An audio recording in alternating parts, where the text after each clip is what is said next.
What's up, wrestling fans? Welcome to the December edition of the Mailbag for the Smark Out Moment Smack Talk podcast. I am your host, as always, Tony Mango, and joining me on this episode is Kaylin Ferris. Ho, ho, ho. Drew White. Moo, moo, moo. And Sean Walker.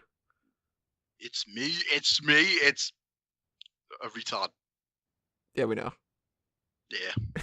We didn't want to say it, but since you said it. But we do have that intervention banner that we should put up, just in case. All right, guys, as I mentioned before, this is the December mailbag, the questions that you submitted over the past couple of weeks. It was kind of like a last-minute notice sort of a thing that we were going to do this then, because usually we do it towards closer to the end of the month, but we got the 2016 Smark Out Moment Awards next week, so we're not going to have a normal episode, bumping it up a week. So we don't have a ton of questions, but we do have some from Peter Piccinini and from Silent Wit of Doom that we're going to be addressing today. So let's get right into this. Starting off with Peter. Question number 1. Would you consider Big Show, Mark Henry, Kane, and John Cena to be part-timers? I would say sure for everybody except for maybe John Cena, but then this year, he's kind of been MIA quite a bit. Well, he's been off working on other projects, so I don't think that necessarily counts. At least with Big Show and Mark Henry, yeah. Kane, kind of in the mix here and there. Well, Kane does a lot of dark matches from what I understand, so he might not be on TV, but he's actually wrestling and touring with the company. Is he doing dark matches because he's the only one responsible for lighting up those things, the ring posts? He's the one that makes sure it's not dark anymore. Yep. Wow. Man, his pyro's hot. Have you guys been close to his pyro when it's gone off before? Yeah. Not too close. It's hot AF. Now, Tony, you felt it at WrestleMania 29. Don't you lie. From, like, multiple levels up in the blistering cold.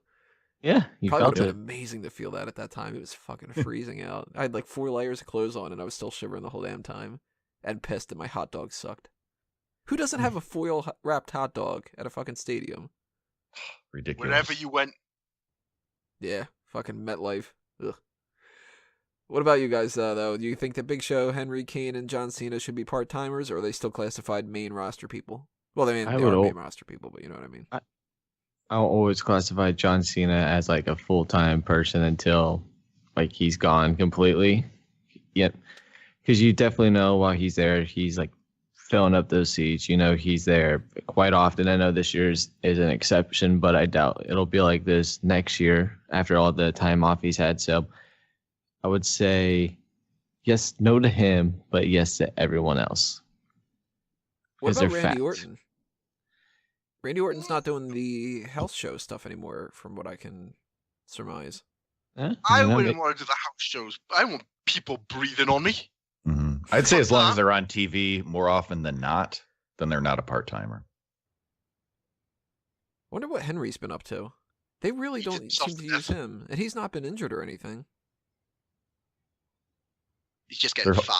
They're holding off. They're keeping him off TV so they can have him have a surprise Royal Rumble win. No. He's there to eat the catering. That's what they pay him for. That's what he does. Do you guys see that WWE Storytime thing where he was saying that Vince purposely fucked up that pan? You know how he used to roll the pans to show off the strength and all that? Vince got one that was like bolted in and like real thick steel and all that just to see Mark Henry squirm. I didn't see that one. I do like the story. I got pissed and Mark Henry's cool. I would totally be fine with him winning the Royal Rumble, even though it would make no sense at all this year. Oh yeah. Fuck it, have him beat Kevin Owens or something. Yeah, I do. Yes. Oh, you guys have something else to throw in? No. All right, question number 2 then. Who was the one to break New Day's record? And do they break Demolition's other record where their 3 reigns total 698 days? New Day's currently, well, they were at that like 500 something plus whatever that was for their other title reign. So, Tony, I'm guessing this was submitted a week ago or more. No, guys. I know. Kane, I know. No. Kane's got a shot, guys. Had to get that in there somewhere, right? Yep. Sheamus and Cesaro break the record. What? They don't even like each other. Not a chance. I don't think anybody's breaking New Day's record that they just passed with Demolition, but I think it's a guarantee that New Day is going to break the multiple reign record. Yeah. Because they're not breaking up right now. There was no tension that they would break up when they lost those belts. So if they win it at any time in 2017 and they keep it for more than like 2-3 months or something like that, they break the record basically. It's only 100 days, 150 days, something like that. So that's a couple months, but at the same time, they could also spread that out over the next couple of years. Now that New Day has the record, I don't think anyone's going to break their record for at least another 8 to 10 years. It's going to be a while since they do it. I don't reckon they're going to win the tag team belts ever again. I reckon Xavier Woods is going to win the fucking cruiserweight title somewhere along the line. Xavier Woods is going to win. Not Xavier Woods. Kofi Kingston's going to win the mid-card title on Raw, which is the US. And then Big E's going to win the Universal Championship and be the first black guy to win it. Is he, Xavier Woods, is he under the 205 limit? He can get it. Surely he can get that. Up now. No, they could just say he is. He's billed at 205. There you go. Right on the dot. So if he eats a cheeseburger before he goes out, he can't compete.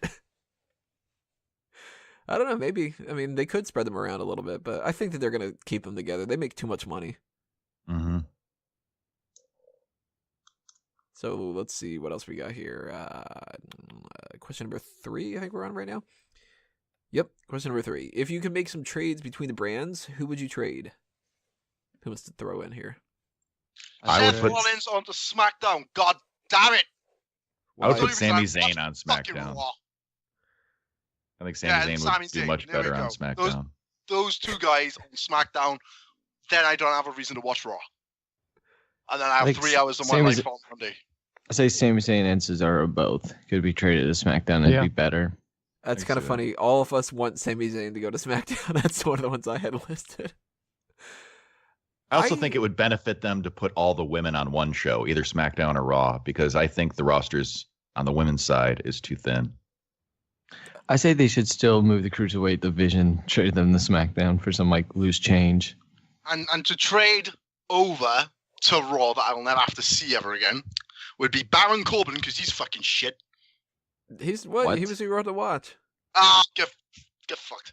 He's terrible. He's in the title picture, man. Come on. And who's the other one that I don't like? Well, yeah, he's holding a picture of the title in his hand. That's as close as he's ever going to get. Baron Corbin's in the title picture now? I didn't watch SmackDown last night. Yeah, he's in it with Dolph Ziggler. And fuck. And I think I would be it. There we go. Just get rid of Baron. See, I could see if they weren't doing the Cesaro-Sheamus tag team thing right now, Cesaro and Ziggler switching places I think would be okay. If they decided to give a damn about Apollo Crews and Baron Corbin, then maybe they could switch just for like some new feuds and stuff, but I mean, they're not like in the slightest bit using Apollo Crews, so that guy's fucked. So going over to Raw is not going to help him at all. He has that extra hour, but they're not going to use him. So Sami Zayn, he's the main guy, but beforehand with, I had written this up like a week or so ago, I said Neville should go to SmackDown or be in the Cruiserweight division, and lo and behold, there he goes in the Cruiserweight division, so you can kind of rule out Neville at this point, right? I think that's a good move, though. Yeah. Question number 4? I don't know, I'm losing track here. Do you consider Rusev to be a top star? I ask because his big 2 feuds were with John Cena and Roman Reigns, but he got attacked by The Rock and Goldberg, so they must trust him to be attacked by big stars. I gotta say no. Rusev's still not a top guy to me. I would say not top tier, not main event level, because he's never really in the main event title picture, but he's definitely the upper mid card. Yeah. So as far as the top half, yes. But as far as being a main eventer right now, I would say no.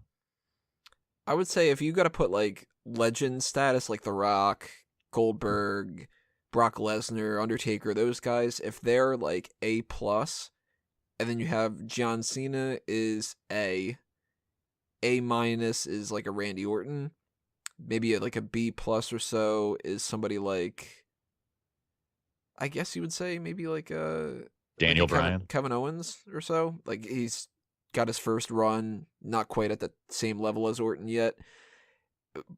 Rusev would be like C+. Like he is upper mid card. He's above somebody like a Luke Harper, but I don't buy him being able to win a championship yet. Somebody like a Sheamus, as much as I don't like Sheamus or Alberto Del Rio when he was still in the company, They were upper mid-carders, but if they would have pushed them into the main event, I would have thought that there was a chance that they could win that belt again. I don't buy Rusev being a world champ. Well, once he wins it once, then he'll have that credibility. See, with Sheamus and ADR, Yeah. they've already held it. So, of course, you have that history.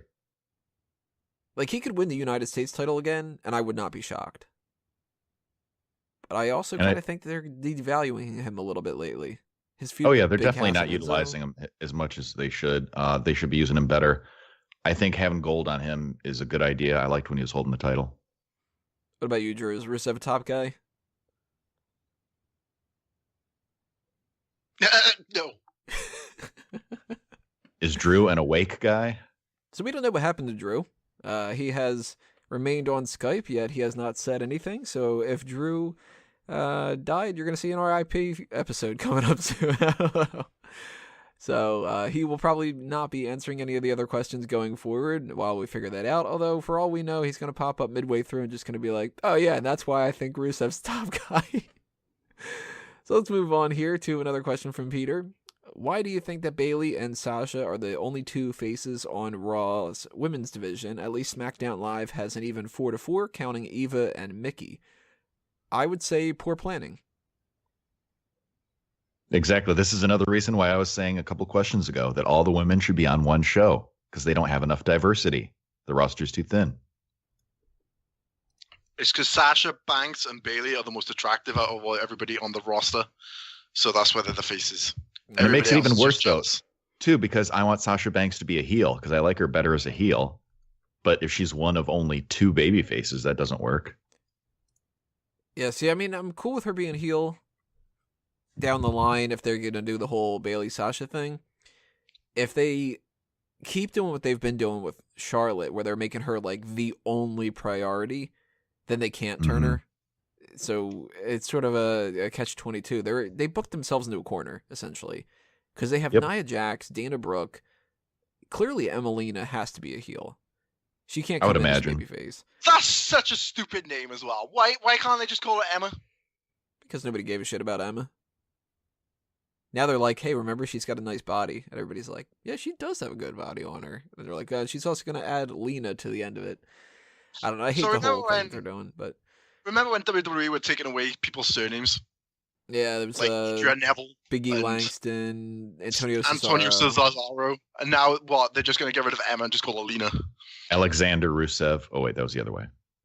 That was the same thing with Antonio Cesaro. Didn't they do that with somebody else recently, too? Another person? Adrian Neville. No, somebody even sooner than that.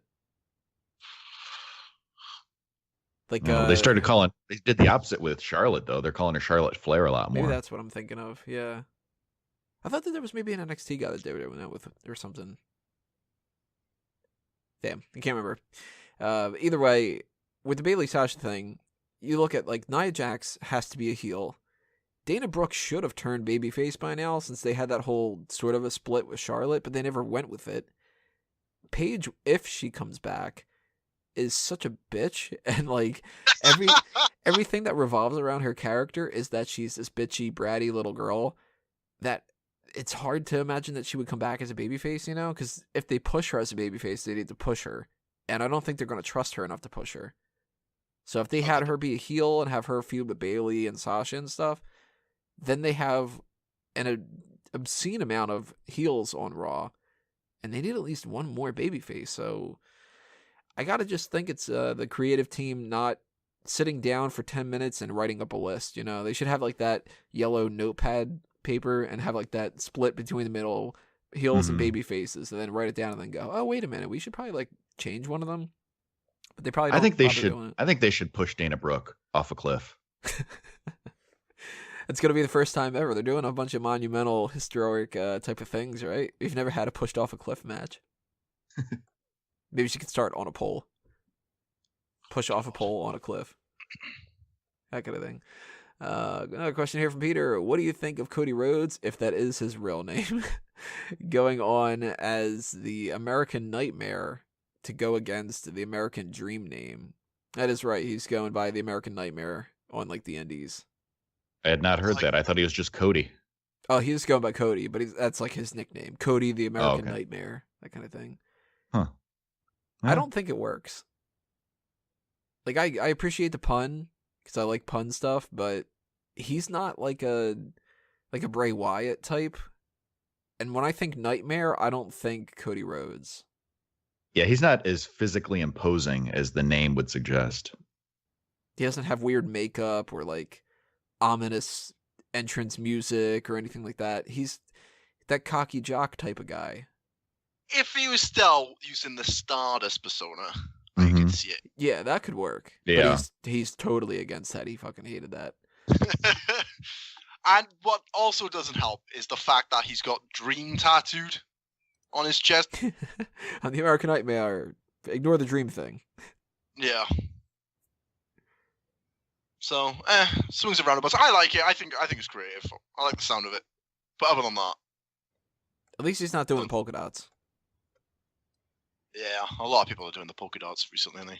And he doesn't have his wife dressed up as Sapphire. She's hot. She is hot.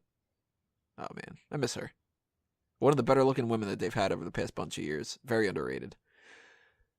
Question number whatever we're on, I don't know, 8, something like that. What would you do if you made the list of Jericho? I'd love it. But I wrote in my my text version of this. I'm reading it back now. When I first answered this a couple weeks ago when you sent it in, Peter, my answer is, I think I already did during my interview a few years ago. Don't mention dabbling. You make the list. Yeah, it's back when he Jericho. dabbled with lists. Yeah. If I made the list of Jericho, I would have to do it. Do what? It. So, Sean, you go up to Jericho, you do something, make the list of Jericho. What do you think you would do that would make the list? Probably just say hello. Hello, Mr. Jericho. Fuck you. I hate you. You're on the Yeah, list. pretty much. You Stupid fucking accent idiot. stupid, you stupid idiot. I'd tell him to go back to Toronto. I'd ask him how many moves he's got. 2004 is what it was, right? Can I have a look at that list? Let's see how many times armbar comes up. If anybody meets Jericho and they want to see if they'll get put on the list, ask him if he dabbles in music. It's not what I asked him, but apparently got under his skin. So, if you do that, maybe like an autograph signing or something like that. If you want to try to do something where he's like, "You just made the list," like that kind of thing. Just be like, "So you still dabbling in music?" Since he's been touring with WWE for a while, you'll end up getting him in such a bad mood, I'm sure. So at least if you're gonna do that, don't do it when you have a long line behind you and you fuck over everybody else. Question number whatever we're on, I don't know, 50. Do you consider Princess Leia a Disney princess since Disney bought Star Wars? I guess technically she is, but I don't consider her to be because there's a real separation when it comes to Cinderella, Snow White, Jasmine. They all sing, and Leia doesn't. I would say no. It's Just not 'cause- retroactive. They bought the franchise much later, They so need it's to not start- retroactive. Like, if they start packaging her with toy lines and stuff, then maybe in the future I will. But I don't see them doing, like... who was the one from The Little Mermaid? What was her name? Ariel. Ariel. Like, you've got, like, here's one Ariel doll, and she's dressed up as, like, she's got the fishtail and all that. And then here's another one where she's a human, and then that kind of stuff. I don't think that they're going to do, like, here's the Princess Leia line. One of them where she's got no nipple tape, and the other one where she's in the Slave Leia outfit. It's like... I don't think this is going to be a toy line for Disney princesses going soon. More than anything, I would consider Padme. She's at least got the royal garb to her. She was queen. So it's Princess Leia, but, I think Padme more than Leia. Plus, Leia's kind of a bitch. She's royalty. To me, she's royalty.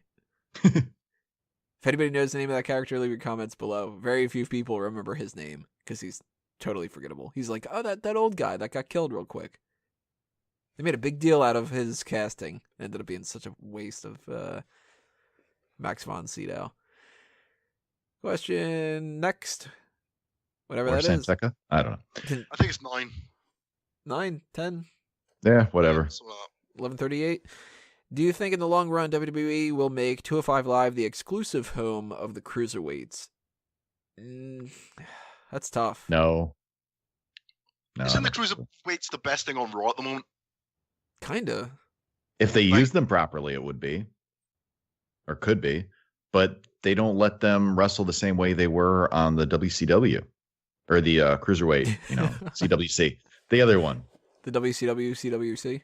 Yes, that one, the CWC, because they have them wrestling a different style now. They're not doing as much flippy bullshit that we want to see. See, I could see them making it an exclusive thing, but there's a lot of benefits to keeping them on Raw or on SmackDown. One of the big things for Raw right now is they've got that extra hour. And without having those more people on the roster, what would you do? Because that's like 2, sometimes even 3 segments a night that they're dedicating to the cruiserweights. You take that out, you're going to have like more recaps and shit, and nobody's going to want to watch that. Plus, the live show stuff, if they tour with Raw, which I'm pretty sure that they do, I don't know, they might tour with SmackDown too at this point. You can use those guys to kind of fill in some spots. So maybe they start, I don't know, if they start doing like a live event tour with the cruiserweights, that could be the bigger indicator of everything. But I don't think that we're going to get 205 Live separate. The United Kingdom one, that'll be separate. Looking forward to the United Kingdom. Mm-hmm. Do you have Trying a to get favorite tickets. for that, Sean? Do you have anybody that you think's going to end up winning for that, or you really want to win? Me, because I'm going to go and steal the belt before anybody else gets it, because I like that belt. It's my new favorite belt. I'm going to get that belt. Is it your favorite just because it's UK? No, I just like the design. Like the middle plate. It's pretty sexy. Like they've actually done something with it. Unlike that red and... Better than the European title. Oh, it's better than the fucking Universal belt. Ugh. Yeah. What do you guys think about these new tag titles, by the way? Gross. I don't like them. I don't like the blue or the red straps for anything. No. I think right now, actually, the best looking championship is still the WWE Championship. Mm-hmm.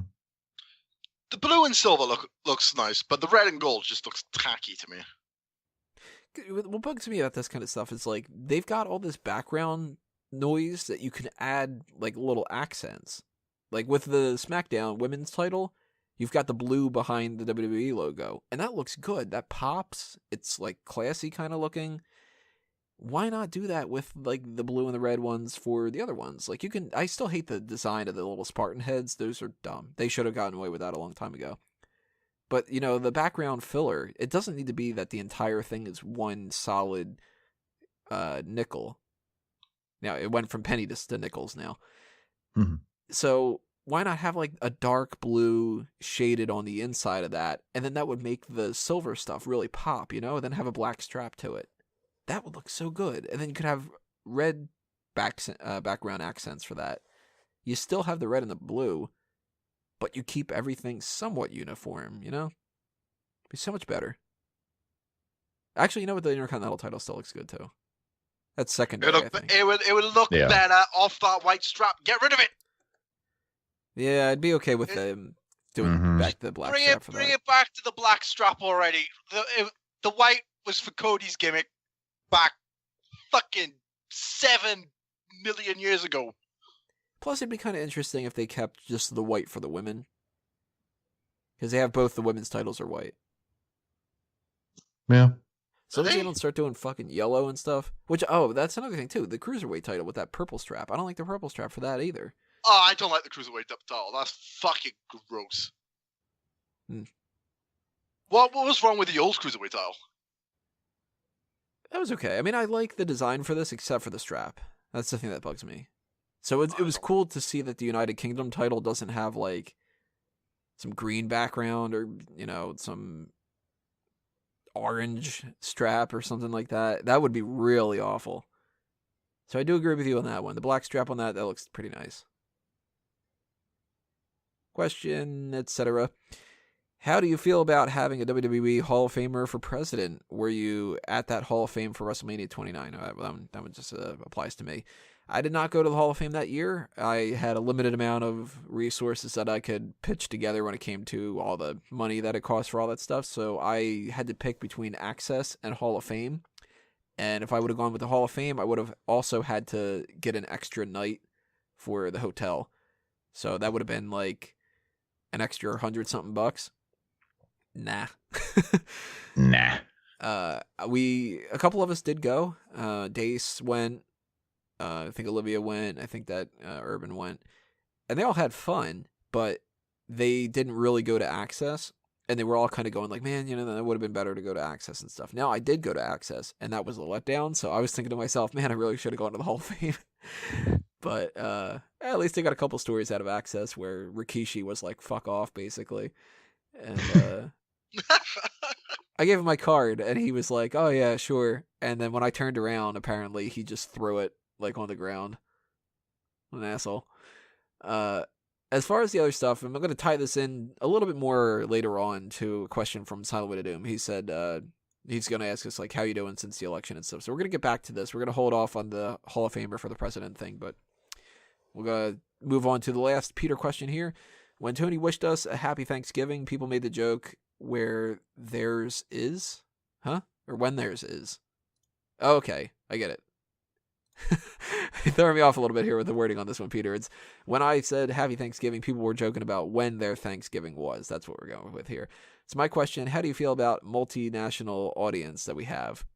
I think it's good. I mean, we have people from different areas on the show, like Sean here. But I like hearing people pop up all over the place. I like the idea that we've got people from like Australia commenting, and then we got like people from India and all that, because it would be kind of boring if we just had all American audience members. But the one downside is like a miscommunication every once in a while. Like even when you're saying stuff every once in a while, Sean, you'll throw out a term that like we have no idea what it means. Yep, like faggots and mash. It's good food. That would be like a completely different connotation over here. And Google faggots and mash, people. It's a food. When Not an Waco orientation. first said bell end, everybody was like, "What the hell's a bell end?" A bell I end lo- is your penis. Yeah, I learned that from Ali G.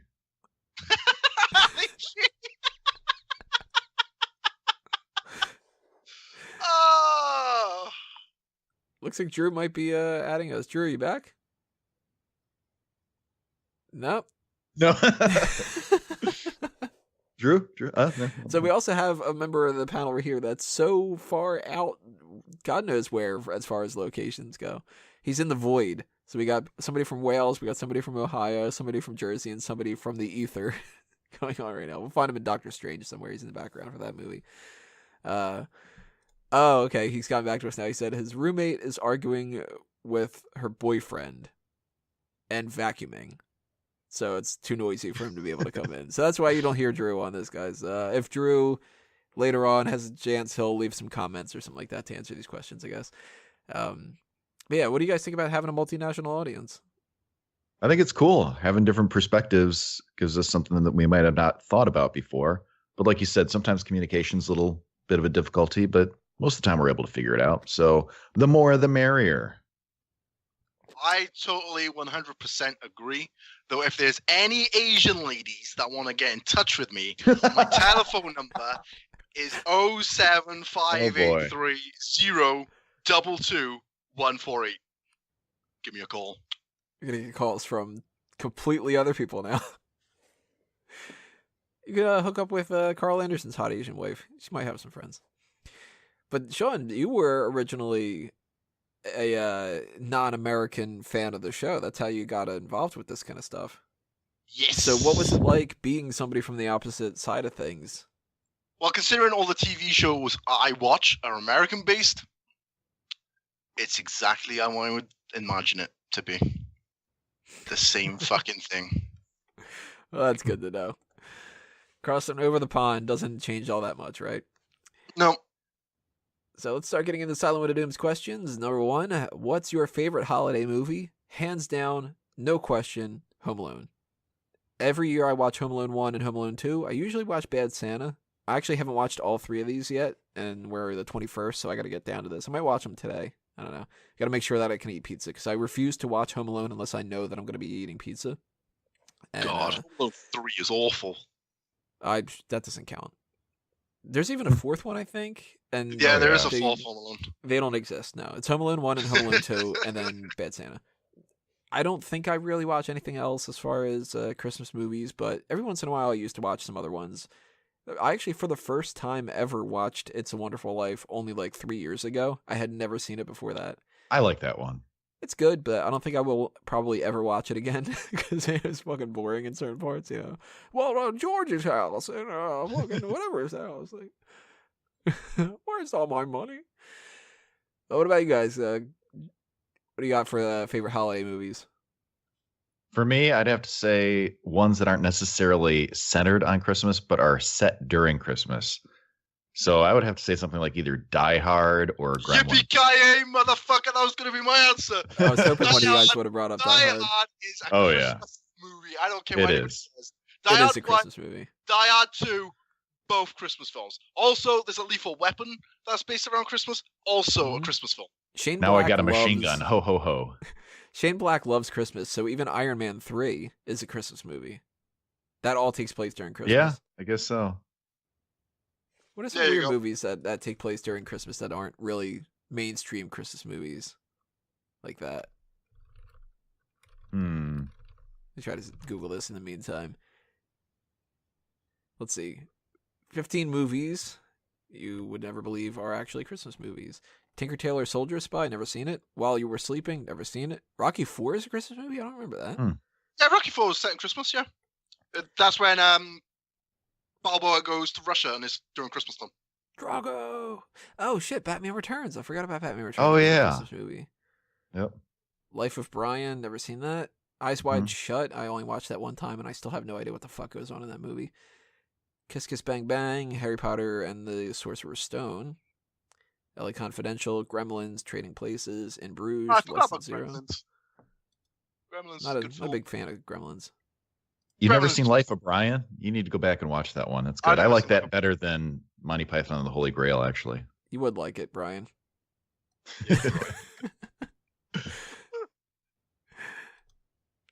Grumpy Old Men is another one that I usually watch, though. That's kind of more so like Thanksgiving plus Christmas because it takes place in between the two of them. Like they have like Thanksgiving dinner, I think it's like the beginning of the movie, and then Christmas is like the end of the movie.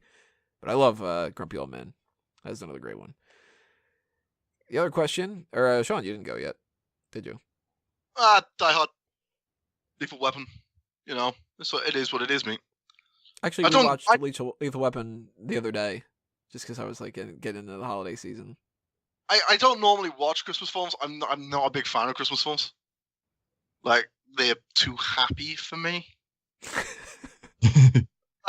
Like The Grinch, right? I remember watching The Grinch when I was little, right?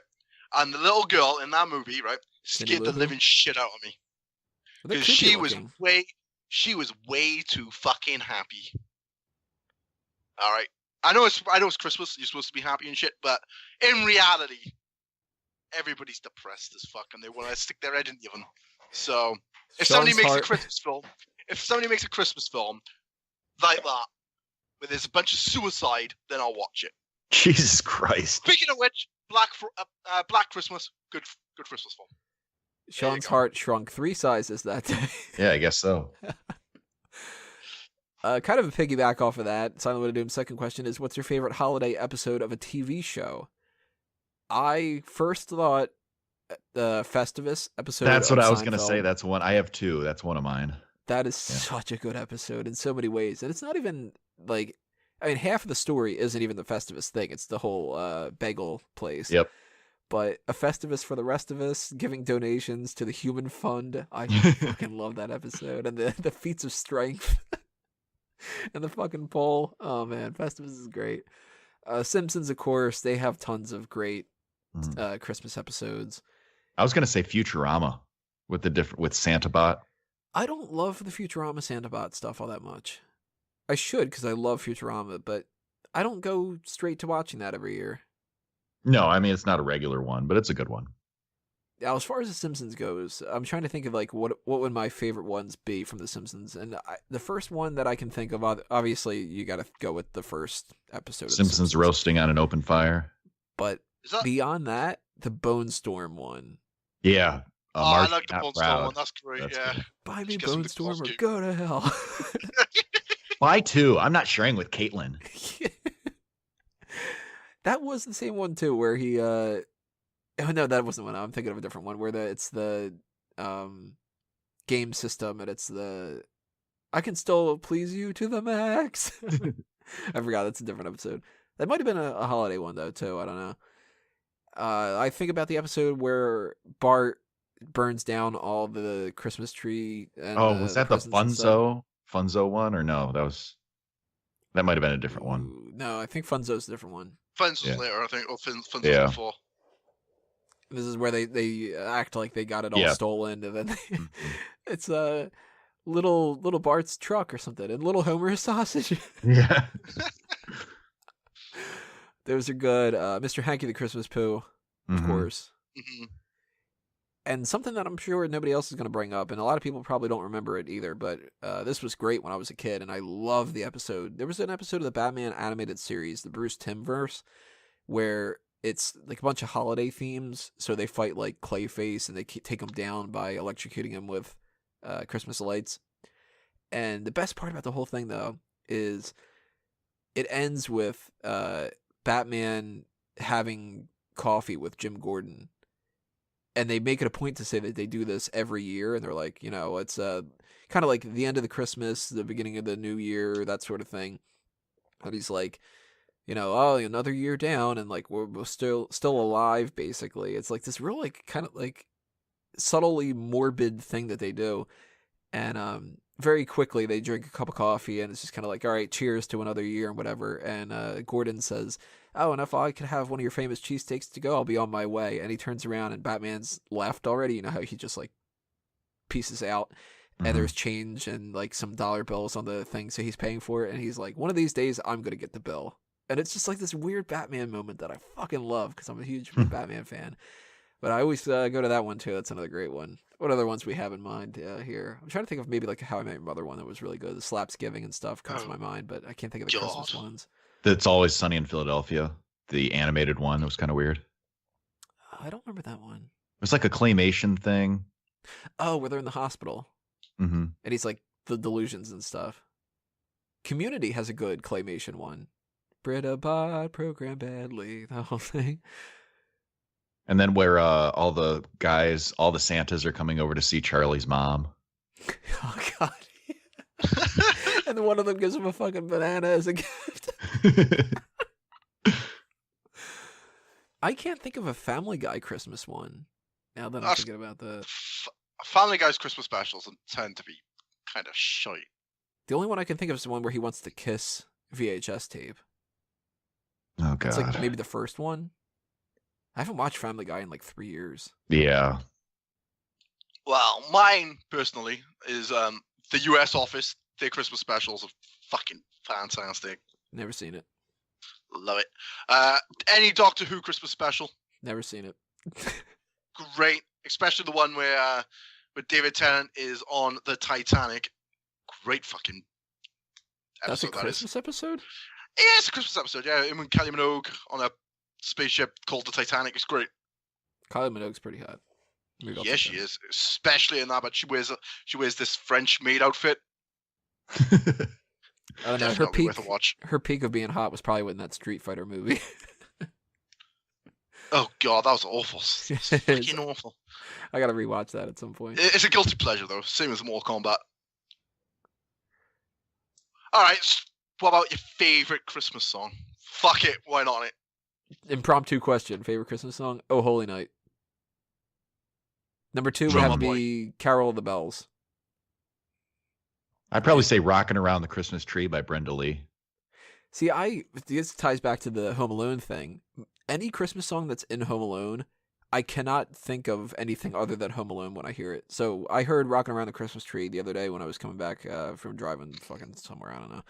And I very, very rarely listen to the radio, but I figured I would just shut off my music. So I usually had plugged my MP3 player in there, my Sony Walkman. Yeah, I still use one of those. And it's a good one. It was totally worth it.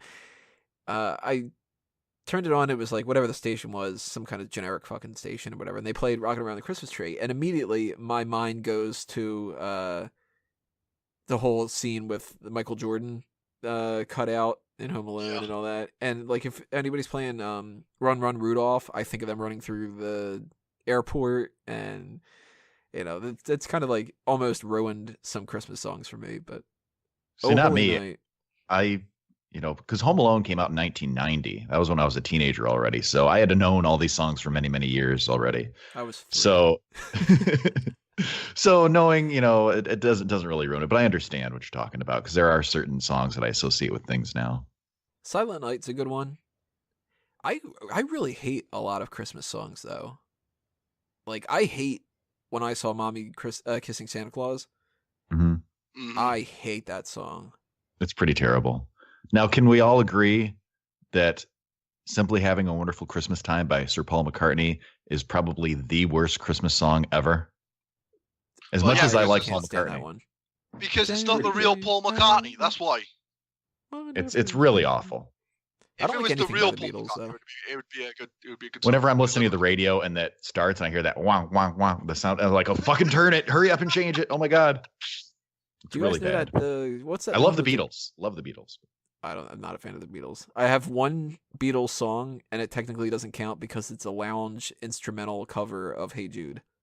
Hey, Jude. Weird. Weirdo. Do not like them. There's a post up on Out on Limbs from a bunch of years ago that says, "I don't like Elvis or the Beatles," and people got real pissed at that. Elvis, I understand. Beatles, national treasures, man. Not for me. What other ones are real fucking annoying out of those? I like, This- well, as this far as Christmas annoying, I song- like, the song that I do like is the instrumental one, Sleigh Ride by Leroy Anderson. I like that one a lot. I don't I think I know can't- that one. I don't know this fucking song, but I can picture it, and it does my head in every time, every year it comes on. How does it go? Obviously, because it's Christmas. I can't remember it, but I know the music video. What's the know music this video then? It's this fat guy, and he's trying to get in the pants of this lady in a red dress. Fat guy trying to get. And it's a Christmas thing? It's a Christmas song, yeah, but I'll see if I can fucking find it now. Yeah, it's not drawing any. It annoys the living shit out of me. The only thing I can think of is the "Oh Snap, Guess What I Saw." Those commercials that we had a bunch of years ago, but that's not a Christmas song at all. They were just using that for like buying Christmas gifts and stuff like that. But man, most of the Christmas songs that are out there now, you get sick and tired of hearing all right. them. Yeah, it is. It's Mel and Kim rocking around the Christmas tree.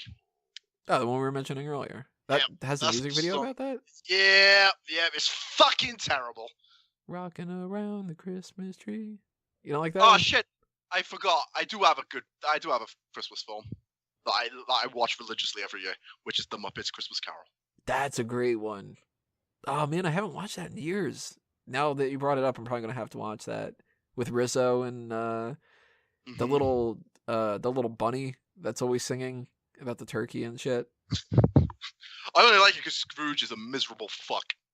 And it's Michael Caine. Yep. Fucking Alfred ends up doing that. That's the best version of the whole Scrooge Christmas Carol thing. Like, I know a lot of people like Scrooged with Bill Murray, but I'm not really into that all that much. Christmas Carol by Muppets, that's the shit. I went to a play of the Christmas Carol one time about like 10 years ago or so, and the whole time they're playing it straight, they're like real serious about it. And the whole time I'm sitting there thinking like about the parts of the movie from the Muppets Christmas Carol instead. So like thinking of the part where, it's the ghost of Christmas Past, and he's all just like real confused about what the ghost thing is, and I'm thinking of where Marley.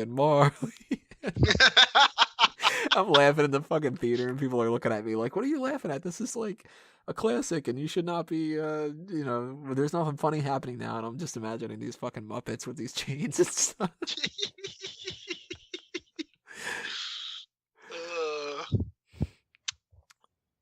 Yeah, I get sick and tired of Christmas stuff after a while though, because they start playing that stuff after like Halloween, basically. So Yep. if you're out at the stores and you're shopping in line and all that, you're hearing Christmas music nonstop. And God forbid the people that work retail and they have to listen to that all day. I don't know how you guys do it. That's why the murder rate in your country goes up. I don't think it's the During murder this rate. I think it's time- the suicide rate. Although it's probably it's a bit of both. it's a combination of the people having the outlook like you did, where you were just saying like the Grinch stuff's too happy for me and all that, plus the people going, I can't listen to this fucking music anymore. I don't know, but with everything else that we're saying today too, everybody, make sure you leave your comments below. Tell us what your favorite stuff is. That impromptu favorite Christmas question thing. We're adding a third one to yours. How I'm gonna do. Let's see what we got here for the third, I think, that we have for Silent Window Doom here. What is your favorite comfort food? I'm heavy on pasta, although I don't know if that really technically classifies as a comfort food. Would pasta? Like baked ziti, macaroni and cheese? That's a comfort food, that would right? count. Sure. Yeah, Why I not? count it. Yeah, I'm a big fan of pasta, so that's good. But I guess even though it never counts as comfort food to most people, but pizza is one of my comfort things. Like if I'm like, I want to just eat something because I want to feel happy that I ate something that I like, I tend to go to pizza because it's bad for you. So I try not to eat it all that often. Mm-hmm. But that's definitely something. A lot of comfort food that people eat, I don't really like all that much. But what do you guys have in mind? I have to say mashed potatoes and gravy. I'm okay with mashed potatoes and gravy. I don't love it. Do you like the whole Thanksgiving dinner? Dinner. I don't know why I had an accent. Dinner. Do you like the Thanksgiving dinner? Do you like the Thanksgiving dinner and stuff though? Like all the cranberry stuff and all the sweet potatoes and turkey and. Forget the cranberries and the sweet potatoes. No cranberries and sweet potatoes, but yeah, turkey, ham, stuffing, green bean casserole, green bean mashed casserole potatoes, too. all that stuff. That's all good. Basically, the stuff that you can put a big giant plate covered in gravy, essentially, right? Yep, that sounds good to me. What about you, Sean? Any comfort food things out of there? You like the faggots and mash? Potato chips are normally my go-to food when I'm feeling down, or cookie dough ice cream. Oh, ice cream is definitely a comfort food. Most people just down a whole pint or even a gallon. I don't know how they do a gallon, but also Jack Daniels also helps. I don't know if that's a comfort food. if that's classed as a comfort food, yeah, definitely Jack Daniels is up there with salt and vinegar potato chips. Yeah, I have to say potato chips because you don't call them crisps. So yeah, we're right. They're chips. They're not the crisps. They're baked crisps. Because you do the whole chips means French fries thing, and we're like, no. No. Chips are chips with real potato. French fries are processed potato and are thin. And then you got the thick ones, which are chips, and then you got the potato wedges. Then it goes to potato, jacket potato, so on and so forth. But we do it right. You guys also wrong. call cookies biscuits, so what the fuck do you know? No, we don't. Cookies are cookies. What about those things that... Jammy Dodger, I class as a biscuit. What was that shit that Wago had? I don't get them. Digestibles? Digestives. But digestives, yeah. Who does not love digest? They look good, but that name is awful. Actually, I did buy some last year just to try them because I saw them at an international food thing, and I bought some, and they are fucking delicious. They really are. What brand was it? McVitie's? I don't know. Yes, it was. Oh, man, they are the shit. And they're way better than the name would suggest. Mm-hmm. Especially the chocolate ones. The chocolate digestives are nice. Oh, yeah. Well, I would assume that you'd have to get the chocolate ones, but do you guys know Kinder chocolate? Yeah. Kinder chocolate. Yeah, Kinder Surprise. We don't really have that in our area. I don't know if it's like in any of the stores around you in Ohio or anything, but... Well, I know they do sell it at one carryout here in Bowling Green, south of me, but... I think Bed Bath & Beyond is the only place that has it around me. I tried to do like a location search on their website, and I think that came up as like the only one, but that chocolate's fucking good, man. I wish I had that on like Walmart and stuff. Your chocolate is bad, by the way. What? American chocolate's awful. That's blasphemy. We have the best chocolate. It's not. It's the worst. The best is the Germans. The Germans chocolate. Okay, I'll give you that one. Yeah, Because that's true. It was German's chocolate, then our chocolate, and then your chocolate. Your chocolate's fucking gross. I don't know what the fuck you do to it, but it's not chocolate. What's Welsh chocolate like then? I would We assume don't, we, don't, gritty. we don't have Welsh chocolate, right? We have something called Welsh cakes, which are very nice. All right, so you're already disqualified. You're like, our chocolate's better, but we don't have chocolate. We have cake. We have chocolate cake. We nick our chocolate off the English, So Cadbury's. I think I'm alienating all my UK audience here, but anytime somebody shows a picture of like a traditional English breakfast and it has baked beans and sausage and stuff like that, and it's not breakfast sausage, I'm like, you guys are backwards. It's called an English breakfast, which is fried egg, sausage, bacon, fried egg, beans. I'm okay with. Breakfast black sausage, pudding. I'm okay with. Black pudding, no. Baked beans, Yeah. no.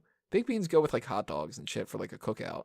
Mm-hmm. And I don't even like them, but nah, breakfast food is like pancakes, French toast, syrup, eggs, bacon. The pancakes are wrong as well.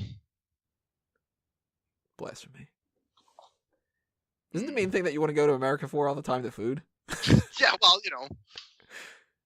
I'm just Live saying here for a pancakes- month and you'll change your mind. You'll be like, oh my god, it's the best shit ever. That's why we're all I fat. probably, Mhm. the thing is, right? If I actually do live in America, like, I probably actually would lose weight because all those stuff that I like in this country are fucking just wrong over in your country. just wrong. Bud Yeah, Light. What the fuck is Bud Light? from what I've been told, piss water. That is not beer. But I don't That's drink, so I don't know. fucking gross. We have 2 more questions here. Given the things he did during his wrestling tenure, including to Bret and Macho Man, what's your honest appraisal of Hulk Hogan? Cunt. Moving on. See, I think this is tough.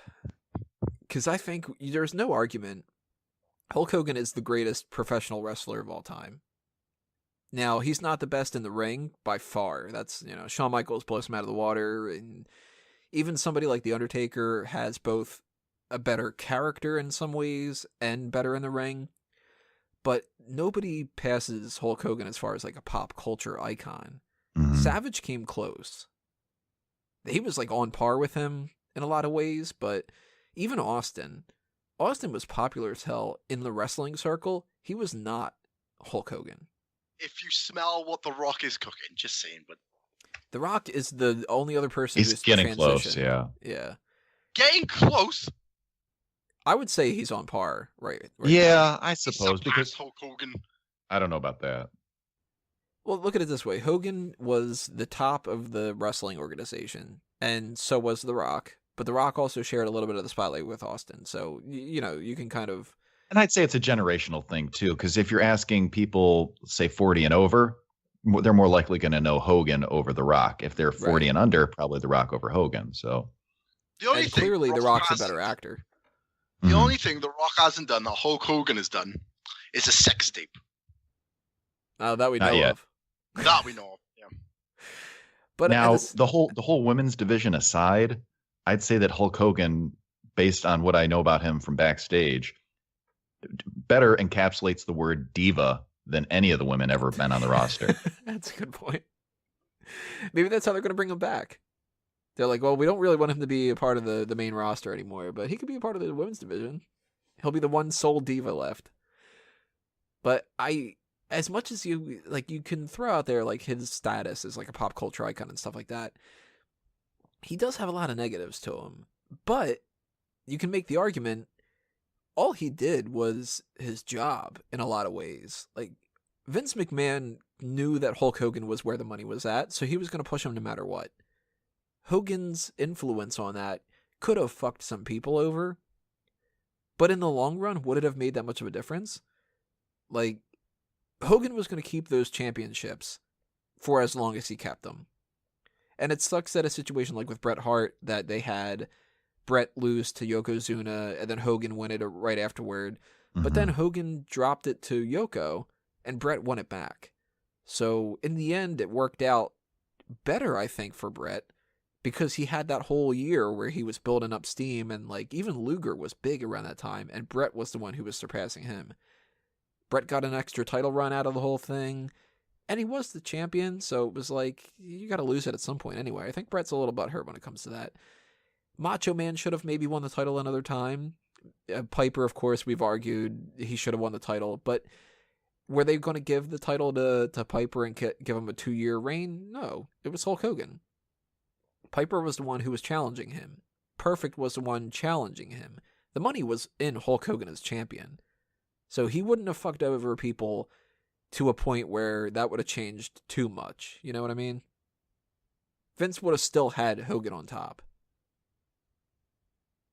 Now, the racial discrimination stuff, that's a different story. I mean, you can't really defend that all that much, right? So, I gotta say, my honest opinion of Hulk Hogan, it sucks that he is in a position where he did the whole sex tape thing and he apparently has some kind of racial problems going on, but if you can set that aside and you can set aside some of the backstage issues that have happened over the years, I still think that you gotta praise him, you know? People often like to pick their Mount Rushmore of wrestling, pick the top 4 people who they would put on their Mount Rushmore of wrestling. And I don't know how anybody could not put Hogan on that list. He's definitely among the top 4 most popular and influential of all time. So his iconic status, regardless of the backstage antics and, the other problems that he's caused in recent years, there's no taking away or doubting his iconic status. What do you guys think about the idea of him coming back? Are you for or against it? Yeah. Well, I don't think we need him. sometime, right? We don't need him right now. Right now, he's not necessary, but I think time heals most wounds. So I'm cool with him coming back. But then again, I shouldn't speak on the issue because, the whole racial thing is the main problem, and I'm a white guy. So, my opinion doesn't matter as much when it comes to that. So, I don't know. I can see people being upset about it, but I think that in the grand scheme of things, some people have done worse. And, let bygones be bygones a little bit. If we've got a bunch of celebrities saying that they don't think that he's racist, then he probably isn't really. He's probably just shitty point in his life and, that kind of a thing. I don't have a problem with Hulk Hogan returning as long as it's on Raw. So you don't have to watch it? Yep. What if he goes on SmackDown and he beats all the people that you like? Then I thank fuck for TNA, right? Broken Matt Hardy. Woo! That's not happening. He's not coming to WWE anytime soon, Broken Matt Hardy. Oh, I hope so. That'd be great. He has too You much still freedom haven't now. watched that, That's have all right. you? No, I still haven't. Oh, Broken Matt Hardy is the best thing of wrestling, mate. I'll argue to the sun and moon. So it's a good transition to go from the whole Hulk Hogan. I did a fucking Ultimate Warrior there. Hulk Hogan. The Hulk Hogan thing to the whole election thing. The final question here for the mailbag, the final question from Silent of Doom. We're going to tie this back to Peter's question. Silent of Doom says, I think that this is the first mailbag since the election. How you guys doing? So tying that in with the whole Hall of Famer as a president thing, it's weird to have a WWE Hall of Famer as president. That doesn't calculate to me. But I said before months ago that I thought that no matter what, this election was going to come down to if people with influence have the influence, we're still screwed no matter what. I think that I buy into the conspiracy theory type of stuff about the Federal Reserve and the Rockefellers and all that they're the ones that actually control everything in the long run. So anybody for president to me is just kind of like a placeholder. So the thing that I think that's weird is I hate how negative everything is now because there's people on the pro-Trump side that are taking this as an excuse to be that racist. It's okay to be racist. And then there's the liberal side that's do you really need to have crisis counselors in colleges because you're upset that Hillary lost? Is that a thing? Oh, it happened, yeah. Oh my fucking word, you fucking cunts. So you've got the one Seriously? side needs to grow a fucking pair of balls and stop being offended over every little thing, and then the other side's you need to kind of stop being so offensive. Everybody who's in the middle I think is in the same kind of boat that I am, where they're like, yeah, we're probably screwed no matter what. So it's like, if I were going to pick a Hall of Famer, a WWE Hall of Famer to be president, I would have to probably go with either Stone Cold or Jesse Ventura or somebody like that. He would not be even in my top 20 choices. As far as the election, I'll say this. I did not vote for the man. It's going to be a very interesting couple of years. that's for sure. And I guess just everybody hang on for the ride. I don't know. I don't know what to say. As an outsider, Sean, what do you think's happening here? Well, all I can say is since Trump has been elected, nothing has changed. Russia are still assholes. They want to blow up everybody. China are doing their own thing and threatening to blow up everybody. North Korea are waiting to push the nuclear bomb. And I'm just waiting for World War III to happen. If it's going to be Trump, Putin, Kim Jong-un, who gives a fuck? World is shit anyways. Oh, yeah, man. Sean, you bring up a good point. I don't think that much is going to change as much as people think. Yeah. But I could be wrong. Dude, what if this is a big tie-in? We got a WWE Hall of Famer as president. He starts World War III. We get the WCW pay-per-view back. Gee. It's a long way around for a gimmick. Yeah. Now, what you have, right, to settle World War III, right, is you have Donald Trump's pick, which was Bobby Lashley, right? And you have Rusev, who is Vladimir Putin guy. And then you have, I don't know, Funaki for the Asian people. What if Trump would have picked Bobby Lashley as his vice president? Can you imagine Bobby Lashley just fucking everything up like that? Oh, God, his speeches would be awful. All right, guys, I think that's going to wrap us up for the mailbag. So thank you to Peter and to Salvador Doom for sending those questions in for us. We got a while before we're going to be doing the January 2017 mailbag, so you can think about some questions you want to submit our way, and if you don't want to try to remember that a little bit more into the next couple of weeks or whatever, and you want to send them in, go ahead and send them in whenever you want to. I'll just keep track of them over the next couple of weeks and stuff, but that's actually going to be the last actual edition of Smack Talk for the year, too. We're not going to do a normal episode next week. At some point, the 2016 awards will be posted. I'm not too sure when we're going to record that, so I'm not sure when I'm going to upload it, because the weekend is also Christmas, so that's kind of messing things up a little bit. Usually, the past couple of years, we've had, like, at least one day on the weekend where it's not, like, the Christmas plans and stuff, and we can knock it out. But I don't know for sure. Maybe it'll end up coming up around like Wednesday or so to be posted. Maybe actually a little bit further on into the week.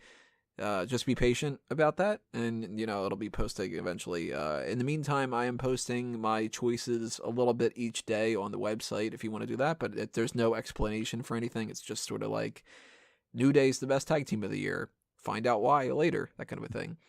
And we don't know when it's going to be posted, so that is the best reason why you need to subscribe if you haven't done that yet. Hit that subscribe button right now. Very much so. And if you are subscribed, also double check that you've got the little bell notification thing on if you follow with notifications as opposed to just checking like once a day.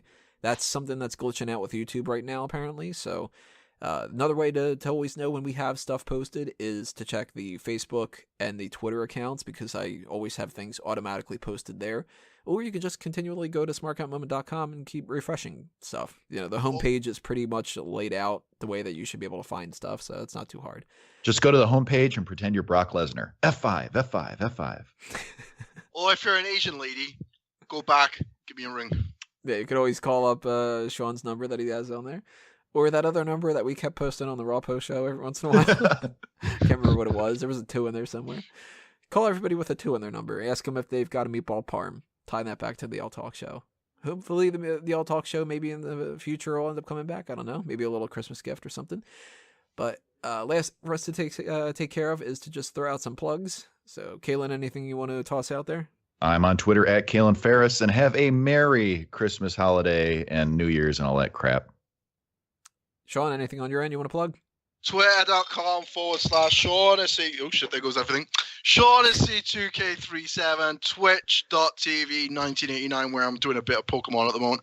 And I will say this: you may have voted Trump in, but at least you're not Brexit. I thought you were going to tie that into vote for you for the best co-host. It's like, you may have voted Trump in, but if you vote for me, then everything's fine. For my plugs, I already mentioned all the things for Smark Out Moment, everybody, but on top of that, there was fanboysanonymous.com if you want to check out like the Rogue One stuff and whatever else I end up doing by the end of the year. I'm probably not going to be doing too much because I need a fucking break, but that's something to pay attention to as well. Follow A Mango Tree and Tony Mango on Facebook and Twitter and all that other kind of stuff. As we mentioned earlier, Merry Christmas, everybody, if you celebrate that. If you celebrate anything else, Merry whatever it is. I'm not going to sit there and list everything. I don't know what you fucking do. But Hanukkah, Chubabi, and whatever. Chubabi? Chubabi, yep. Is that like Chewbacca's brother? Yeah, it's Chewbacca's religion, yeah. They did have the holiday special. So. Oh, God, that was awful. Happy holidays, everybody. Make sure you have a safe and festive whatever couple of days that you're celebrating here. Donate to some charities if you can. Have some time with some family members. Cherish everything that you got going on like that. If we don't get in touch with you by the end of the year, then Happy New Year as well. Eventually, we'll be seeing you with episode number 266 of Smack Talk at the beginning of the year, which is going to be the one to watch and the future endeavors forecast for 2017. So that's what you got looking forward to over the next couple of weeks, everybody. Stay tuned to Smark Out Moment for more. And that's going to do us in for this episode and the mailbag and everything else that we got going on. Thanks for watching, everybody. This has been another Smark Out Moment, and we're being counted out.